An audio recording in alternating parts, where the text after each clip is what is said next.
फारूक अब्दुल्ला ने जम्मू कश्मीर में स्टेटहुड बहाल नहीं करने को लेकर भी केंद्र पर सवाल उठाए हैं। उन्होंने कहा कि केंद्र ने स्टेटहुड बहाली का वादा किया था, लेकिन 10 महीने हो गए हैं, उसके बावजूद स्टेटहुड नहीं दिया गया।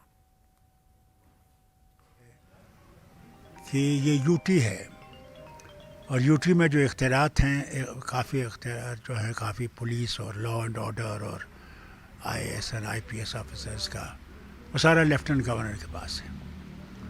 ये सरकार जो है ये अल्लाह के ही नाम पे चल रही है, ईमानदारी से आपसे कहता हूँ। इतनी मुश्किलात हैं, मैं बयान नहीं कर सकता। और मैं अफसोस इस बात का करता हूँ कि हमारा कसूर क्या है। हम भी तो वतन के एक हिस्सा हैं, और कभी ये नहीं होता कि जो है रियासत को यूटी बनाया जाता है, यूटी को रियासत बनाया जाता है। और फिर इन्होंने वादा किया था, वज़ीर-ए-आज़म ने भी और अमित शाह साहब ने भी, कि जो ही इलेक्शन हो जाएंगे उसके बाद इंशाअल्लाह हम लोग स्टेटहुड बहाल करेंगे।